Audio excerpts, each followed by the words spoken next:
یہ امتحانات کڑے کون کون سے امتحان ہیں جن سے انسان گزرتا ہے، جس کا میں نے کہا ہے کامل مرقع ہے حضرت ابراہیم علیہ السلام کی شخصیت۔ سب سے پہلا انسان کا امتحان جو ہے اس کی عقل کا، شعور کا،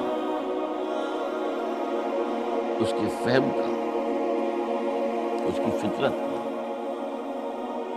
اس کی جبلت کا، وہ کیا ہے؟ اس دنیا میں آنکھیں کھولنے کے بعد اللہ تعالیٰ پر ایمان لاتا ہے یا نہیں؟ اللہ کو پہچانتے کہ نہیں؟ میرا خالق کون؟ میرا مالک کون؟ میرا پیدا کرنے والا کون؟ کون میرا محبوب ہے؟ کون میرا مقصود ہے؟ کون میرا مطلوب ہے؟ کون میرا حاکم ہے؟ کون میرا آقا ہے؟ کون ہے قانون دینے والا؟ کون ہے ہدایت دینے والا؟ یہ پہچان لینا عقل و فطرت کا پہلا امتحان ہے جس سے انسان کو، اور ظاہر بات یہ امتحان جتنا کسی ماحول میں گمراہی، شرک، کفر کے تہ بر تہ اندھیرے ہوں گے اتنا ہی امتحان سخت ہوگا۔ آپ مسلمانوں کے ماحول میں رہ رہے ہیں تو ٹھیک ہے، مسلمان بھی اب دنیا پرست بن گئے ہیں یا جو بھی آپ کہیں، حقیقی مسلمان تو دیکھنے کو نہیں ملتا، پھر بھی ہمارا اسلام تو ہے نا یہاں، کسی نہ کسی دیکھ کو تو چیز کو اللہ یاد آ جاتا ہے، کبھی نہ کبھی تو کسی کی بات ہی دل میں اتر جاتی ہے، تو اللہ کا بندہ جو ہے خلوص و اخلاص سے کہتا ہے بات، وہ آپ کو دل میں اتر جاتی ہے۔ آپ ایسے معاشرے کا تصور کیجیے جہاں سرے سے ہدایت ہے ہی نہیں، کفر ہی کفر ہے، شرک ہی شرک ہے، باطل ہی باطل ہے، اس میں ایک شخص آنکھ کھولے اور پھر وہاں وہ خالق حقیقی کو پہچان لے، یہ ہے سب سے بڑی بات۔ آپ کو معلوم ہے قرآن مجید میں سورہ انعام میں پورا قصہ بیان ہے، جس ماحول میں کہ حضرت ابراہیم نے آنکھ کھولی ہے وہ ماحول کون سا ہے؟ ہر طرح کا شرک وہاں پر انتہائی درجے میں موجود ہے، سورج اور چاند اور ستاروں کی پرستش، بتوں کی پرستش، اور سیاسی شرک۔ بادشاہ کہتا تھا میں خدا ہوں، نمرود جو دعویٰ تھا فرعون کا وہی اس کا تھا۔ کہیں سے کوئی توحید، کوئی اللہ کی بات، کوئی نیکی کی بات، کہیں کوئی روشنی، کوئی کرن اس معاشرے میں تھی؟ اس معاشرے میں خالص اللہ نے جو فطرت سلیمہ عطا کی تھی اور جو عقل سلیم عطا کیا تھا، اس کی روشنی میں سفر کرتے ہوئے ان تمام معبودوں کا انکار کر کے انی وجہت وجہی للذی فطر السماوات والارض حنیفا وانا من المشرکین، میں تمہارے ان معبودوں کو نہیں مانتا، میں ان کی نفی کرتا ہوں، ان سب کا باغی ہوں، یہ سب گمراہی ہے، میں نے اپنا رخ کر لیا ہے ہر طرف سے یکسو ہو کر اس ہستی کی طرف جو آسمان اور زمین کی خالق ہے۔ سورج کا بنانے والا، میں سورج کو نہیں پوچھتا، سورج کے بنانے والے کو پوچھتا ہوں۔ میں چاند کا پجاری نہیں ہوں، چاند کے خالق کا پجاری ہوں۔ یہ ستاروں کا میں پجاری نہیں ہوں، ستاروں کے پیدا کرنے والوں کا والے کا میں پجاری ہوں، کائنات کا نہیں ہوں، کائنات کے خالق کا۔ انی وجہت وجہی للذی فطر السماوات والارض حنیفا وما انا من المشرکین۔ یہ پہلا امتحان ہے۔ دیکھیے اپنے اوپر قیاس نہ کیجیے، آپ کو اللہ نے پیدا کیا ہے مسلمانوں کے گھر میں، آپ کے ایک کان میں پیدا ہوتے ہی اذان کہہ دی گئی، دوسرے میں اقامت کہہ دی گئی، آخر کہیں نہ کہیں تو اثر اس کا ہوتا ہوگا نا، تبھی تو، ورنہ یہ بے مقصد تو کام نہیں ہے، حضور سے مسنون ہے یہ۔ کیا پتہ ہمارے تحت الشعور کی کون سی ٹیپ جو ہے وہ اس وقت چل رہی ہو اور اس کے اوپر جو ہے یہ نقش ہو گئے ہو، کہہ سکتے ہیں، لیکن وہاں جو کچھ بھی نہیں، کفری کو، سیاسی شرک، مذہبی شرک، ستارہ پرستی کا شرک، بت پرستی کا شرک، اس میں ایک نوجوان سلیم الفطرت نوجوان، اس نے ان تمام سے رخ موڑ کر ایک اللہ کی ہستی کی طرف۔ اب آپ سوچئے دوسرا امتحان آتا ہے، حق پر پہنچ تو گئے، حق پر کھڑے رہنا آسان نہیں۔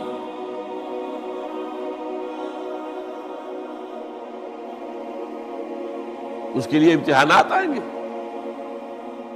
آزمایا جائے گا۔ الف لام میم احسب الناس ان یترکوا ان یقولوا آمنا وهم لا یفتنون وَلَقَدْ فَتَنَّا الَّذِينَ مِن قَبْلِهِمْ فَلَيَعْلَمَنَّ اللَّهُ الَّذِينَ صَدَقُوا وَلَيَعْلَمَنَّ الْكَاذِبِينَ۔ ہم تو آزماتے ہیں، تم نے کہہ تو دیا ربی اللہ، اچھا آپ دیکھتے ہیں تمہیں جانچیں گے، پرکھیں گے، امتحان لیں گے تمہارا۔ وہ امتحان کیا تھا؟ اسی کو کہا رسول حامیم سجدہ ان الذین قالوا ربنا اللہ ثم استقاموا، بے شک وہ لوگ جنہوں نے کہا ہمارا رب اللہ ہے اور پھر جم گئے۔ یہ جم جانا جو ہے اس استقامت میں قیامت مسبق ہے۔ سب سے پہلے گھر میں جنگ ہوئی، باپ کہتا ہے ابراہیم کیا اراغب انت عن آلہتی یا ابراہیم، اے ابراہیم یہ کیا تم میرے آلہہ، میرے جو معبود ہیں ان سے تم نے روگردانی کر دی ہے۔ اور ابراہیم سمجھا رہے ہیں یا ابت، ابا جان انی قد جاءنی من العلم ما لم یأتک فاتبعنی اہدک صراطا سویا۔ ابا جان میرے پاس وہ علم آیا ہے جو آپ کے پاس نہیں آیا، مجھے اللہ نے وحی کے ذریعے سے ہدایت کاملہ عطا کر دی، تو آپ کو میری پیروی کرنی پڑے گی۔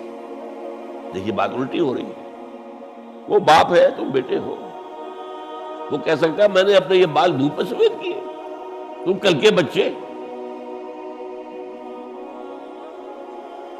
آج تم مجھ سے مانگ رہے ہو، مطالبہ کر رہے ہو۔ دلیل پہلے دی ہے یا ابت انی قد جاءنی من العلم ما لم یأتک، وہ علم کا وہ شعبہ آپ کے پاس ہے ہی نہیں جو اللہ نے مجھے وحی کے ذریعے سے دے دیا، لہٰذا آپ کو میری پیروی کرنی ہوگی۔ یا ابت لا تعبد الشیطان، ابا جان دیکھے شیطان کی پیروی نہ کیجیے، انہ کان للرحمن عصیا، وہ تو رحمان کا بڑا گنہگار تھا، سرکش تھا، باغی تھا۔ یا ابت انی اخاف ان یمسک عذاب من الرحمن فتکون للشیطان ولیا، ابا جان مجھے بڑا اندیشہ ہے کہ آپ کہیں اللہ کی نگاہ میں شیطان کے ساتھیوں میں شمار نہ ہو جائیں اور پھر آپ پر اللہ کا عذاب نہ آئے۔ لیکن جواب کیا دیا باپ نے؟ اراغب انت عن آلہتی یا ابراہیم لئن لم تنتہ لارجمنک واہجرنی ملیا، اے ابراہیم میرے آلہہ میرے معبودوں سے روگردانی کر رہا ہے، بعد نہیں آؤ گے سنسار کر دوں گا، پتھر مار مار کے ہلاک کر دوں گا، اور نکل جاؤ، دفع ہو جاؤ میری نگاہوں کے سامنے سے۔ وہ فطرت سلیمہ کا حامل نوجوان کیا کہتا ہے؟ قال السلام علیک، اچھا ابا جان آپ پر سلام کی، میں قال السلام علیک، میں جاتا ہوں، گھر چھوڑ کے جا رہا ہوں، لیکن میں اپنے رب سے آپ کے لیے دعا کروں گا کہ وہ آپ کو ہدایت دے، وہ مجھ پر بڑا مہربان ہے، مجھے امید ہے کہ وہ میری اس دعا کو رد دے۔ اب اس سے ذرا آگے بات بڑھی، ابراہیم سوچتے ہیں کہ ان لوگوں کے اوپر تیشہ زوردار مارنا ہوگا، یہ جاگنے کو تیار نہیں ہے۔ میں ان سے کہتا ہوں تو ہاں کہتے ہیں ہاں ٹھیک تو کہہ رہے ہو تم، لیکن نہیں بھائی ہمارے آباء و اجداد کا دین ہے، اس پہ چلے آ رہے ہیں، کیسے چھوڑ دیں ہم؟ بات تو تمہاری ٹھیک لگتی ہے ابراہیم، بات تو صحیح کروں گا، لیکن سورہ عنکبوت میں فرمایا مودۃ بینکم فی الحیاۃ الدنیا، حضرت ابراہیم نے کہا تم اپنے دنیا کی زندگی کی محبتوں کی وجہ سے جکڑے ہوئے ہو، ورنہ تمہیں معلوم ہے میں نے کھول دیا تم پر کہ یہ سب بکواس ہے، یہ تمہارے عقائد جو ہیں بے بنیاد ہیں، لیکن دنیاوی محبتیں یہ تعلق جو ہے تمہیں کھڑا کیے ہوئے ہے۔ جب انہوں نے دیکھا کہ ان پر اردو اقبال کے شعر ہے یہ پھول کی پتی سے کٹ سکتا ہے ہیرے کا جگر، مرد ناداں پر کلام نرم و نازک بے اثر۔ مرد ناداں پر کلام نرم و نازک، اس کے اوپر تو وہ ہتھوڑا چلانا پڑتا ہے، وہ ہتھوڑا چلانے کی سوچی۔ ان کا کوئی تہوار آ رہا تھا جس میں جا کے باہر میدان میں جا کے کوئی پوجا کرنی تھی کسی خاص ستارے کی، اور پورا شہر خالی ہو جانا تھا۔ حضرت ابراہیم نے کہا میری طبیعت تو ٹھیک نہیں، میں تو آپ لوگوں کے ساتھ نہیں جاؤں گا، آپ جائیے۔ سب چلے گئے، پورا شہر خالی ہو گیا۔ اب انہوں نے ہاتھ میں ہتھوڑا لیا، وہ بت خانے میں گھس گئے اور سب بتوں کو توڑ کے چورا چورا کر دیا۔ لیکن طبیعت میں ایک عجیب قسم کا ایک مٹھاس والا مزاح تھا، تو اس ایک سب سے بڑے بت کو چھوڑ دیا اور اس کے کندھے پر وہ تیشہ رکھ دیا۔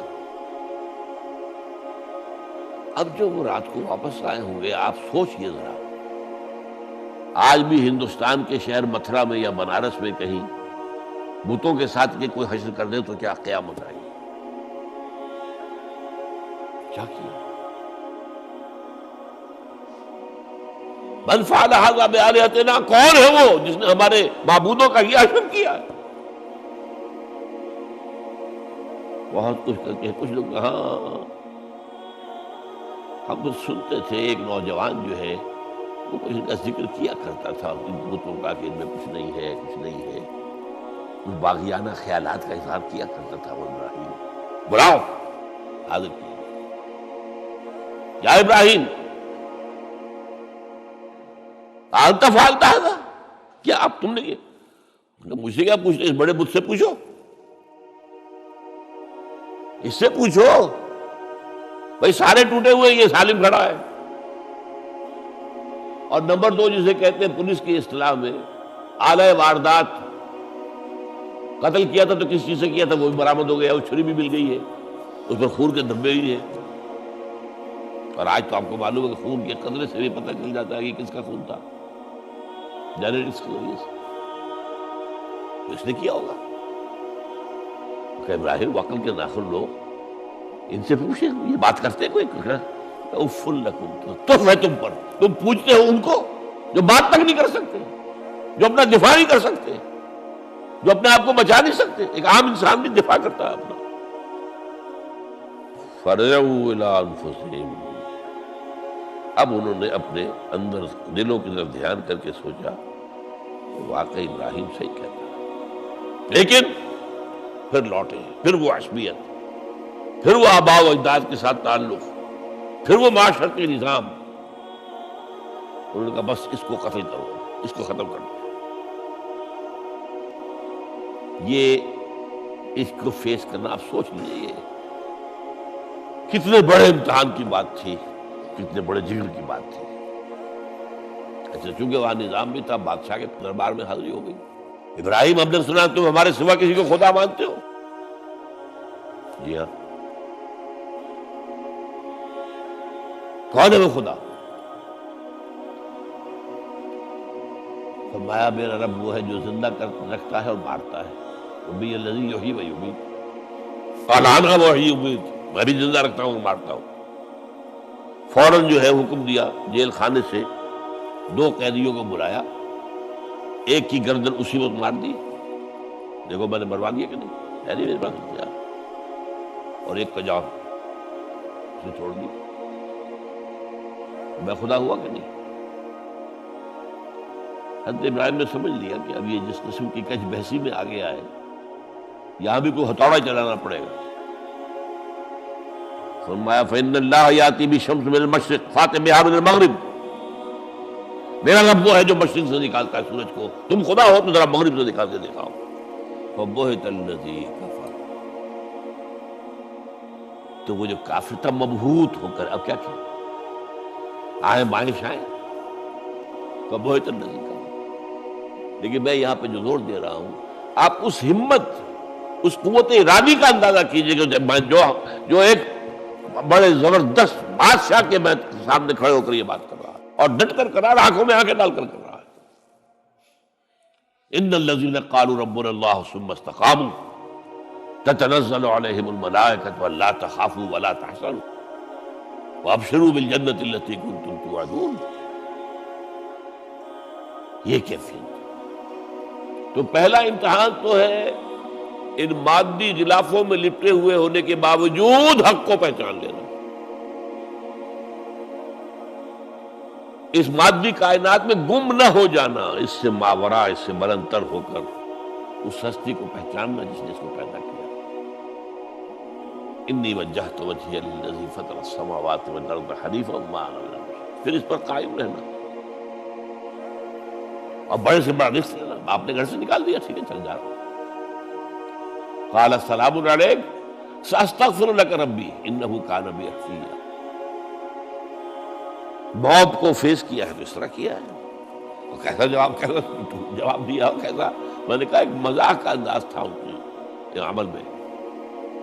کیسے پوچھو، ایک صحیح سالم کھڑا باقی ٹوٹے ہوئے، تو کہنے والا یہ سرکمسٹانشل ایویڈنس کیا ہوتا ہو. آج بھی آپ کے ہاں مقدمات کے اندر ایک سرکمسٹانشل ایویڈنس بھی تو ہوتا ہے نا. حالات، قرائن کی کیا گواہی ہے. تو وہ سالم میں باقی سب ٹوٹے ہوئے. دوسرے یہ کہ آلہ جو ہے اس کے پاس سے برآمد ہو رہا ہے، اس کے کندھے پر رکھا ہوا. اور پھر یہ کہ بادشاہ کے دربار میں جا کر جس طرح اس نے انکار کیا ہے اس کی خدائی کا، ان کا ٹھیک ہے اس کو تو اب زندہ آگ میں ڈالو اور یہ گر جا، ختم کرو، بسم کرو. اس کے لیے تیاریاں کی گئی ہیں. سورہ صافات میں اس کا ذکر موجود ہے. تو اب حضرت ابراہیم دیکھ رہے ہیں کہ میرے لیے آگ کا الاؤ تیار ہو رہا ہے بہت بڑا. ایک اوپر مچان بنائی گئی ہے جہاں سے ان کو پھینکنا ہے آگ میں. سب ہو رہا ہے. وہ سب یہ کس لیے کر رہے تھے؟ یہ نوجوان کے ہوش ٹھکانے آ جائیں گے جب آگ دیکھے گا سامنے.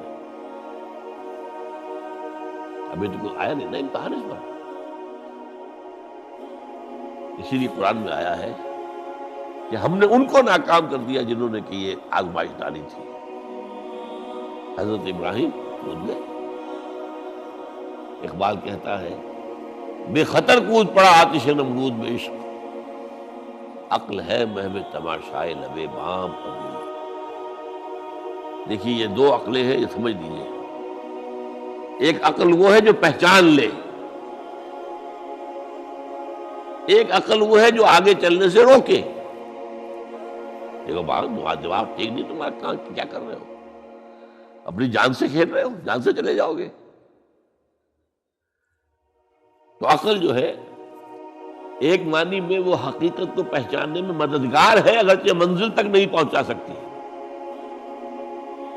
گزر جا عقل سے آگے کہ یہ نور چراغ راہ ہے، منزل نہیں ہے. پاس چراغ رکھا تو روشنی تو ہو جائے گی نا، کچھ نہ کچھ دکھا دے گی. بس یہ چراغ راہ ہے، یہ آخری منزل تک عقل نہیں پہنچا سکتی. یہ تو فطرت انسانی ہے، قلب ہے، روح انسانی ہے، وہ پہچان.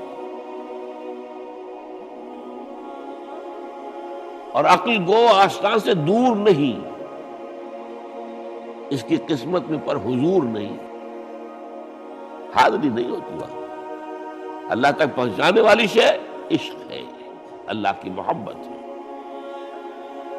آگے چلنے سے تو عقل روکتی. عقل کا لفظ جو ہے وہ اس سے پہلے یقیناً کئی مرتبہ میں نے یہاں پہ بیان کیا ہوگا.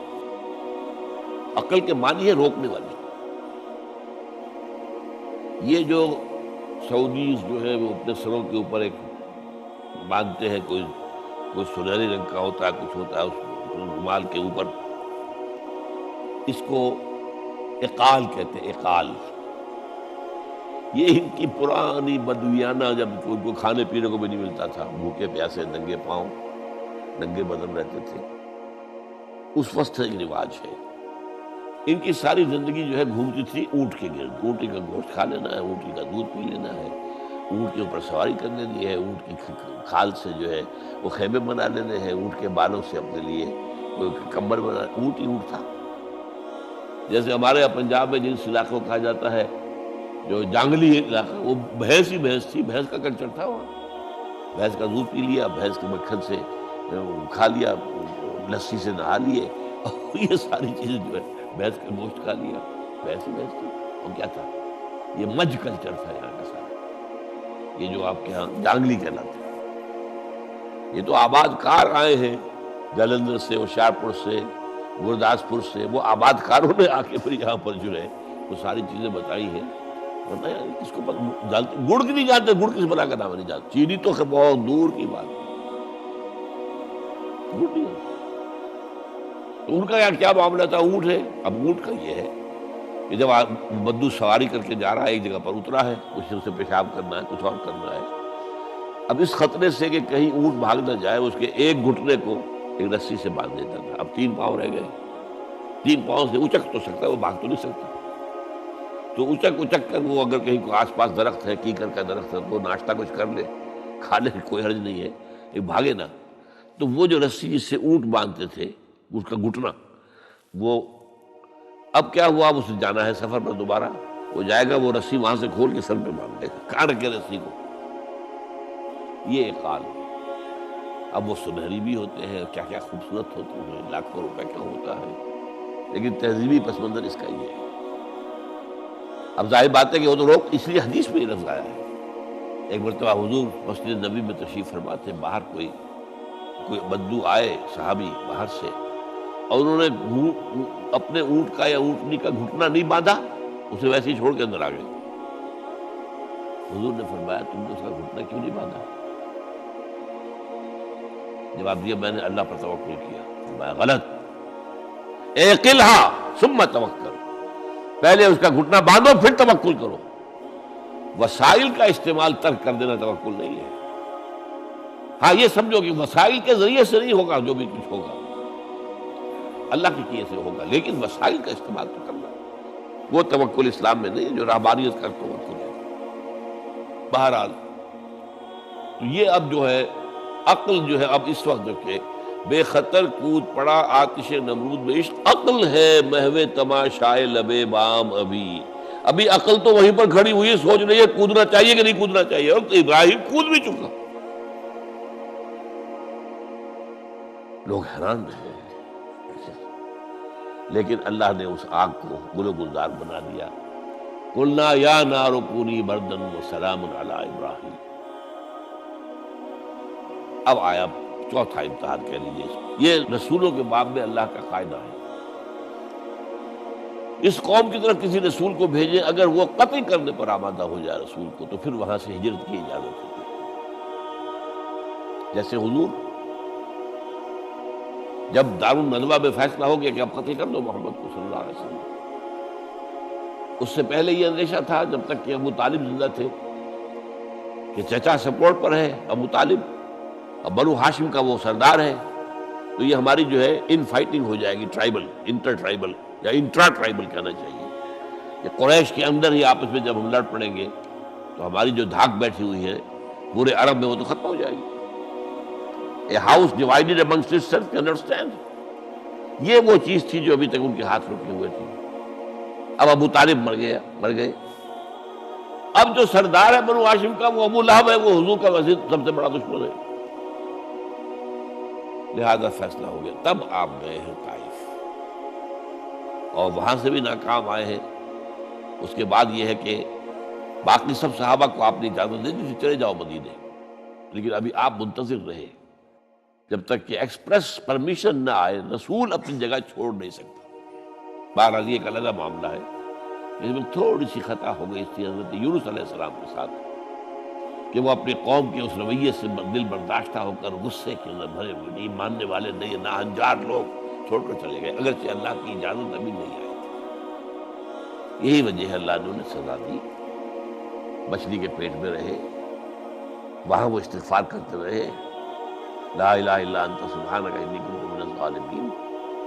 پھر اس ویل مچھلی نے اگل دیا ان کو، اور ساحل کے اوپر رہے، اس کا پورا ذکر ہے قرآن مجید میں 12۔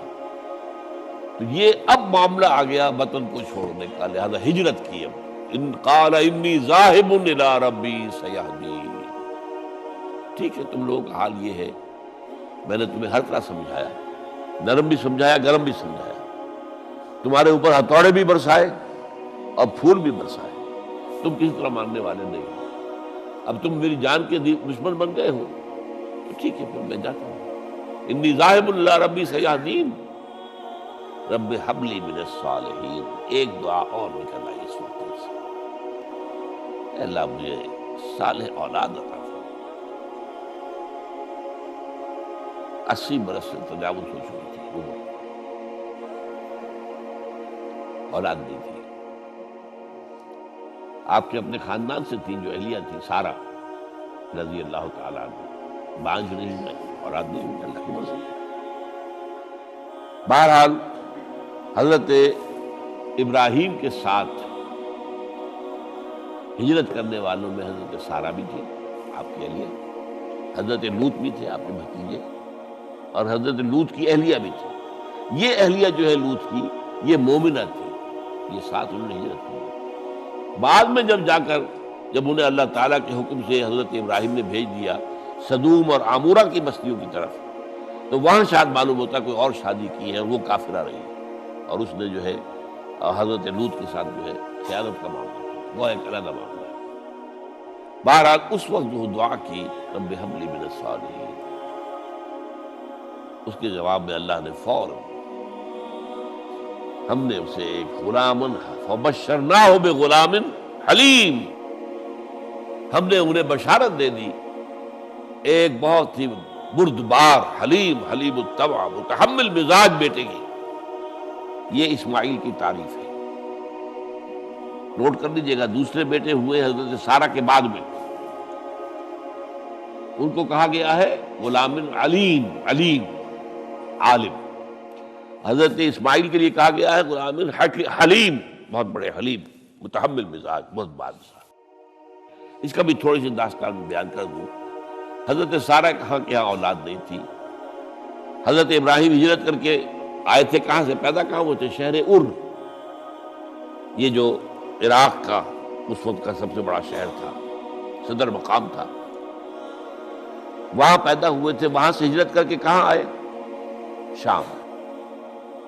شام میں علاقہ، خاص طور پر فلسطین کا جو ہے کنعان، یہاں آ کر آپ نے ڈیرا اپنا جما دیا۔ اور اس کے قریب میں ہی 2 بستیاں تھیں جہاں پر کہ وہ سوڈومی والا معاملہ جو ہے آپ کو معلوم ہے، بدترین جو ہے گندگی تھی ان کے اندر، جہاں حضرت لوط علیہ السلام کو بھیجا۔ پھر انہوں نے ایک سفر کیا مصر کا، اس کی وجہ بھی سمجھ لیجئے۔ مصر میں اس وقت جو خاندان حکمران تھا وہ عرب تھا اصلا، وہ مصری نہیں تھے، وہ فرائضہ نہیں تھے، مصر کے تھے، عرب سے آ کر لوگوں نے قبضہ کیا۔ تو حضرت ابراہیم وہاں گئے، وہاں ان کی بڑی پذیرائی ہوئی۔ ایک حادثہ سا بھی ہوا کہ یہ اندیشہ تھا کہ کہیں حضرت سارہ بہت خوبصورت تھی، کوئی بادشاہ جو ہے، وہ بادشاہوں کے اپنے انداز ہوتے ہیں، تو کوئی جو ہے کوئی غلط حرکت نہ کرے۔ تو کہا کہ سارہ سے کہا کہ میں جب یہ مجھ سے پوچھے گا یہ کون ہے تو میں کہہ دوں گا میری بہن ہے، نہیں میں کہوں بیوی تو پھر تو وہ کہے گا ٹھیک ہے بھائی اب میں لیتا ہوں، بہن ہے۔ بہرحال اس میں جو بھی ہوا، اللہ تعالیٰ نے حضرت سارہ کی عزت بھی بچائی۔ وہ معجزہ دیکھا حضرت ابراہیم کی طرف سے جو اللہ نے پیش کیا، جیسے حضرت سارہ کو مصر کے بادشاہ کی اس غلط نیت سے بچائے رکھا۔ پھر اس شخص نے جو ہے اپنی بیٹی ہاجرہ یہ خدمت میں پیش کی۔ یہ ہاجرہ کنیز نہیں تھی، یہ اصل میں یہودیوں نے مشہور کر دیا۔ یہودی کہتے ہیں کہ اصل بیوی تو تھی حضرت سارہ، اور سارہ کے ہاں اولاد بعد میں ہوئی ہے، وہ ہے اسحاق کے بیٹے ہیں یعقوب کی اولاد ہم ہیں، تو اصل تو ابراہیم کی اولاد ہم ہیں۔ ہاجرہ جو ہے تو کنیز تھی، لوڈی تھی، لہذا اس کی وہ عزت ہی نہیں، اسماعیل تو وہ عزت ہی نہیں، اسماعیل کا وہ مقام ہی نہیں۔ یہ یہودیوں کا قول ہے، لیکن وہ اصل میں کنیز نہیں تھی، وہ بیٹی تھی، شہزادی تھی۔ بلکہ تاریخ نے اپنے آپ کو پھر دہرایا ہے کئی ہزار سال بعد۔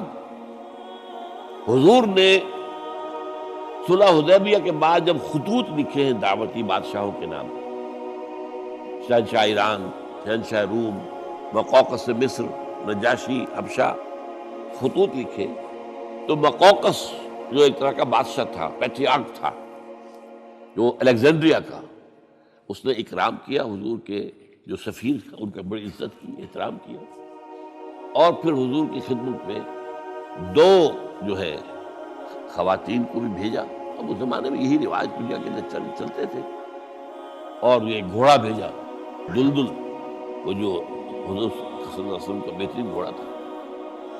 تو انہی میں سے ایک کنیز جو ہے ان سے حضور نے نکاح کیا، ماریہ قبطیہ.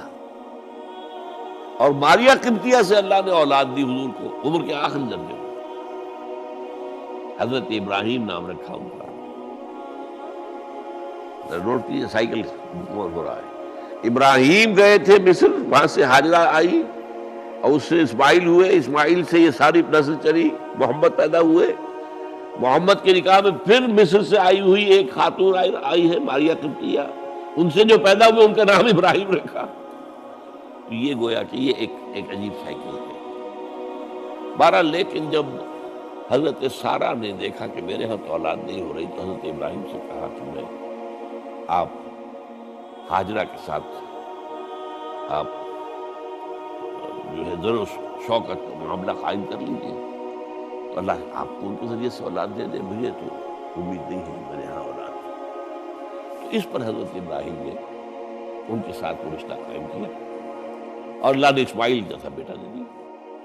اب اللہ تعالیٰ نے حکم دیا ہاجرہ اور اپنے اس بیٹے کو لے جاؤ اور جاؤ وہاں بواد غیر ذی زرع،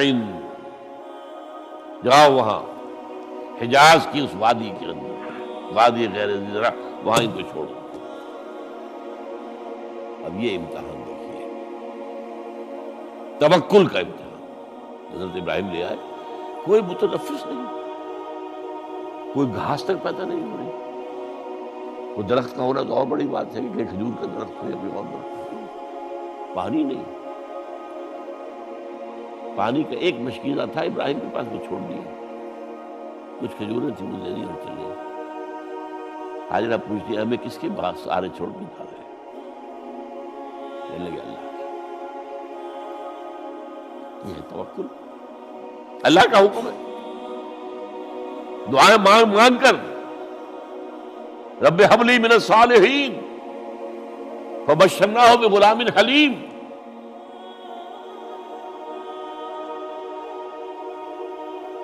اب وہ بچہ آتے رہتے تھے، چکر لگاتے تھے. فلما بلغ معہ السعی، جب وہ بچہ اسماعیل ان کے ساتھ بھاگنے دوڑنے کے قابل ہو گیا، کاموں میں ہاتھ بٹا رہا ہے، 13 برس کی عمر ہو گئی ہے، نوجوان. اندازہ کیجئے 100 برس کی عمر، بوڑھا آدمی، اولاد اب تک ہوئی نہیں تھی. ایک اولاد مانگ مانگ کر دعا سے اللہ سے نہیں ہے. اب آخری امتحان آتا ہے، اس سے آگے کوئی امتحان نہیں. اس بوڑھے شخص کی نخل تمنا ہری ہو رہی تھی اپنے بیٹے کو دیکھ کر. فلما بلغ معه السعي قال يا بني اني ارى في المنام اني اذبحك فانظر ماذا ترى. کہتے ہیں حضرت ابراہیم بیٹے میں مسلسل دیکھ رہا ہوں خواب میں کہ میں تمہیں ذبح کر رہا ہوں. تو دیکھو غور کرو تمہاری رائے کیا ہے. نبی کا خواب بھی وہی ہوتا ہے، اس میں کوئی شیطنت جو ہے، کوئی شیاطین جن و انس کی کوئی مداخلت نہیں ہوتی. پھر یہ کہ پے بپے 3 دن یا بنی انی اری فی المنام انی اذبحک فانظر ماذا تری. اب جواب سنیے، وہ حلیم. یا ابت افعل ما تؤمر ستجدنی انشاءاللہ من الصابرین. ابا جان کر گزریے جو آپ کو حکم ہو رہا ہے. تو عمر ابرتا نہیں، تو عمر حکم ہو رہا ہے. جب 3 دفعہ آپ کو یہ حکم ہو گیا اللہ کی طرف سے تو پھر دیر کائے پہ. یا ابت افعل ما تؤمر ستجدنی انشاءاللہ من الصابرین. آپ مجھے انشاءاللہ صابر پائیں. یہ وہ صابر اور حلیم ہونے کی شان ہے، جان دینے کی لیے. اب یہاں بھی دیکھیے کہ یہودیوں نے اتنی تحریفیں کی ہیں. وہ ذبیح اللہ حضرت اسحاق کو کہتے ہیں. یہ بعد میں حضرت اسحاق پیدا ہوئے 13 سال بعد، 100 برس کی جب عمر تھی حضرت ابراہیم کی. اب وہ کہتے ہیں کہ ذبیح اللہ جو ہے وہ اسحاق ہے. اسماعیل تھے۔ مروا پہاڑی، جو مروا اور یہ موریا، وہاں پر بھی انہوں نے ایک پہاڑی کا نام رکھ دیا مروا۔ وہ کہتے ہیں یہاں پر اسحاق کو ابراہیم نے ذبح کرنے کی کوشش کی۔ سب پاس ایک بڑی عمدہ کتاب مولانا فراہی رحمۃ اللہ علیہ کی تھی، عربی، پھر اس کا ترجمہ ہوا، الرأی الصحیح فی من هو الذبیح۔ عربی میں کتاب تھی کہ ذبیح کون تھا، اسماعیل یا اسحاق، اس کے بارے میں صحیح رائے کیا ہے، یہ اس کتاب کا موضوع ہے۔ تو انہوں نے تورات کے حوالے سے ثابت کیا ہے۔ اصل میں ہوتا کیا ہے، چور لاکھ چیزیں چھپا بھی جائے اپنی، تو کہیں نہ کہیں کلو چھوڑ جاتا ہے۔ آخر تفتیش ہوتی ہے، پولیس والے بھی جانتے ہیں کہیں نہ کہیں سے کوئی نہ کوئی کلو جو ہے، اب ساری چیزوں کو سمیٹنا مشکل ہوتا ہے اس کے لیے، تو اس کے اندر وہاں کلو موجود ہے، اسحاق اس کے اندر تورات کے اندر جس سے ثابت ہوتا ہے، انہوں نے ثابت کیا۔ الرأی الصحیح فی من هو الذبیح، اس کا میں نے ترجمہ شائع کیا تھا جب میں نے ابتدا کی ہے لاہور میں آ کر اپنے کام کی 1965 میں، تو دارالاشاعت الاسلامیہ میں نے قائم کیا تھا اپنا ایک دارالاشاعت پبلشنگ ہاؤس، اس سے وہ کتاب شائع کی تھی۔ اب بھی وہ چھپتی ہے، تو وہ اور پبلشر ہے وہ چھاپتے ہیں 12۔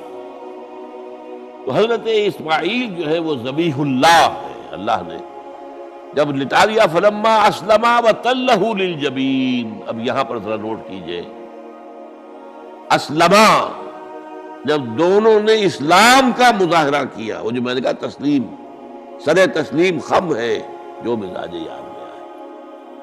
بوڑھا باپ چھری لے کر تیار ہو گیا ہے، اور جوان بیٹا گردن ڈال کر بس صرف ایک احتیاط کی ہے کہ پیشانی کے بل لٹایا ہے تاکہ چہرہ سامنے نہ رہے۔ چھری چلاتے ہوئے چہرہ میں اودے بولتا اللہ للجبین، پیشانی کے بل میں انہوں نے لٹا دیا اور پھر چھری چلائی۔ لیکن اللہ نے پکار کر کہا، یا ابراہیم قد صدقت الرؤیا انا کذالک نجزی المحسنین۔ اے ابراہیم بس تم نے اپنا خواب پورا کر دیا۔ میں نے آج سے بہت پہلے مضمون لکھا تھا اس کو، تو میں نے کہا تھا جس کا امتحان لیا جا رہا تھا وہ فیل نہیں ہوا، ممتحن کو بس کرنی پڑی، اللہ کو بس بس بس۔ ان ھذا لھو البلاء المبین۔ اے ابراہیم واقعتاً یہ بہت بڑی آزمائش تھی، اس میں تم پورے اتر گئے۔ یہ میں نے آپ کے سامنے زندگی کا جو پورا ایک نقشہ ہے ابراہیم کا، ہر قدم پر امتحان، ہر قدم پر امتحان، ایک سے ایک کڑا امتحان، ایک سے ایک بڑا امتحان، اور آخری امتحان ہے ان ھذا لھو البلاء المبین۔ جب ممتحن یہ کہتے ہیں بھائی بات تم بہت مشکل، پرچہ واقعی میں نے بہت مشکل سیٹ کیا تھا، کمال ہے تم نے بہت عمدہ حل کیا، تو اس سے بڑی شاباش کیا ہوگی۔ لیکن اس کے ساتھ یہ ہے کہ اب اگلا موضوع آ رہا ہے میرا، جہاں تک تو معاملہ آ گیا، یہ قربانی جو ہے اس کو پھر ہمیشہ کے لیے اب سنت ابراہیم کے طور پر جا باقی رکھا گیا۔ عین اس وقت جنت سے ایک میڈا ان کی جگہ آ گیا۔ حضرت اسماعیل کو کوئی قدر نہیں پہنچی، کچھ بھی نہیں، میڈا ذبح ہو گیا۔ اور وہ قربانی ہے جو آج پوری دنیا میں اس وقت سے لے کر ترکنا علیہ فی الآخرین، ہم نے اس کی یہ یاد ہے، یہ قربانیاں جو آپ دیں گے یہ کیا ہے؟ حضور سے پوچھا گیا ما ھذی الاضاحی یا رسول اللہ، اے اللہ کے رسول یہ اضاحی کیا ہے، یہ کیا ہے، یہ جو ہم قربانیاں دیتے ہیں کیا ہے؟ قال سنت ابیکم ابراہیم، یہ تمہارے باپ ابراہیم کی سنت ہے، اس کو زندہ رکھا اللہ نے۔ ان کے اس امتحان کی کامیابی کو، اس کا جشن منایا جا رہا ہے ہر سال، لاکھوں کا کروڑوں جانور جو ہے اللہ کے نام پر ذبح ہو رہے ہیں۔ یہ وہ اسماعیل کی قربانی کا جو ہے یہ جشن ہے جو منایا جا رہا ہے۔ البتہ یہاں میں ایک بات کہہ دوں، علامہ اقبال نے ایک شعر میں شاعرانہ ہوتا نا تصور، ایک اس میں ایک بات کہی ہے جو میرے خیال میں مناسب نہیں ہے۔ شعر تو بہت اچھا ہے، غریب و سادہ و عجیب، غریب و سادہ و رنگی ہے داستان حرم، نہایت اس کی حسین ابتدا ہے اسماعیل. بہت سے لوگوں کو بہت شعر پسند آتا ہے، خصوصاً شیعہ بھائیوں کو تو بہت ہی پسند آئے گا کہ وہ جو قربانی اسماعیل کی ہو رہی تھی اور نہیں ہوئی تھی، وہ قربانی ہے جو حسین کی ہوئی ہے کربلا کے اندر. تو غریب و سادہ و رنگی ہے داستان حرم، نہایت اس کی حسین، ابتدا ہے اسماعیل. میں کہتا ہوں اس میں تو کوئی چیز جوڑ کھانے والی ہے ہی نہیں. اسماعیل کو ذبح کرنے والے کون تھے؟ رسول، امام الناس، خلیل اللہ، ابو الانبیاء. اور حسین کو ذبح کرنے والے کوفی، یزیدی، زیادی. نمبر 2، اسماعیل تو ذبح نہیں ہوئے، حسین تو ذبح ہو گئے. کیا مناسبت ہے؟ نمبر 3، حضرت اسماعیل نے تو خود ہی گردن ڈال دی تھی. حضرت حسین تو لڑتے ہوئے ماشاءاللہ بہادری کے ساتھ لڑتے ہوئے جان دیے، اور انہوں نے ایسے تو نہیں گردن ڈال دی تھی. تو کوئی مناسبت نہیں ہے، تو کوئی نہ کوئی تو مناسبت ہونی چاہیے. اس کی میں نے ترمیم کی ہے، اور علامہ اقبال سے جب اگر اللہ نے آخرت میں ملاقات کرائی تو بتاؤں گا، وہ شاید مان لیں گے میری بات کو. یہ غریب و سادہ اور رنگی ہے داستان حرم، نہایت اس کی ہے عثمان، ابتدا حابیل. یہ حابیل اور قابیل دو بھائیوں کا معاملہ ہوا تھا، دونوں نے قربانی پیش کی. قابیل کی اللہ نے قبول نہیں کی، حابیل کی کر لی. اب غصے میں بھرا ہوا قابیل نے کہا میں تمہیں مار دوں گا، ہلاک کر دوں گا. انہوں نے کہا بھائی جان اب یہ تو اللہ کا کام ہے، کس کی قربانی اس نے قبول کی، کس کی نہیں کی. اللہ تو قبول کرتا ہے متقیوں سے. باقی اگر آپ اپنا ہاتھ اٹھائیں گے مجھے قتل کرنے کے لیے، میں اپنا ہاتھ نہیں اٹھاؤں گا. میں تو یہ چاہوں گا کہ آپ اپنے گناہ کا بوجھ بھی لے جائیں، میرے گناہ کا بوجھ بھی آپ ہی لے جائیں. مجھے قتل کریں گے مظلوم حالت میں تو میرے سارے گناہ بھی آپ کے کھاتے میں پڑ جائیں گے. تو میں تو کامیابی اسی کو سمجھتا ہوں. یہ تو آدم کے 2 بیٹوں کا معاملہ ہو رہا ہے کہ نہیں، یہی تو معاملہ ہوا حضرت عثمان کے ساتھ. لاکھوں مربع میل کی حکومت تھی ان کی، لاکھوں فوجی موجود تھے. یہ جو تھے گنتی کے چند لوگ آ گئے تھے، شریف عبداللہ ابن سبا کے پیروکار. وہ تو اجازت اگر دیتے تھے، شام سے مصر سے فوج تیار کھڑی ہے اور اجازت مانگ رہی ہے کہ آپ اجازت دیجیے ہم آئیں، ان کا قلعہ کعبہ نہیں، اجازت نہیں. اتنی بڑی بات ہے یہ کہ حضرت عثمان کہتے ہیں کہ میں کسی کلمہ گو کا کے خون سے اپنا ہاتھ رنگنا نہیں چاہتا. یہ کچھ بھی ہے، کلمہ گو تو ہے. اپنی جان بچانے کے لیے کلمہ گو کی جان لے لوں. جب یہ مجھے مار دیں گے پھر تم ان سے قصاص لینا، یہ پھر تمہارا کام ہوگا، میرا مجھ سے کوئی تعلق نہیں. تو وہ ہے کہ جو اصل میں جن کو پھر شہید کیا گیا، اور قابیل نے حابیل کو شہید کیا. تو یہ تو مناسبت ہوئی نا. جس طریقے سے اس نے کہہ دیا تھا حابیل نے کہ بھائی جان میں تو ہاتھ نہیں اٹھاؤں گا، آپ کو مرضی کی. اسی طرح حضرت عثمان نے کہا میں ہاتھ نہیں اٹھاؤں گا، میں کلمہ گو کا کسی کا خون اپنے گردن پر نہیں لینا چاہتا. ہاں یہ جب مجھے قتل کر دیں گے پھر تم قصاص لے لینا، یہ الزام آتا. تو میں نے اس شعر کو یوں کیا ہے. اب غریب و سادہ و رنگی ہے داستان حرم، پہلا مصرع یوں کا تو ہے، نہایت اس کی ہے عثمان، ابتدا حابیل. حضرت اسماعیل تو ہوئے ہی نہیں نہ شہید ہوئے نہ ذبح ہوئے، تو ہوئے ہی نہیں، واقع نہیں. وہ تو ایک امتحان تھا جو اللہ نے لیا، اور چھری نے کاٹا ہی نہیں.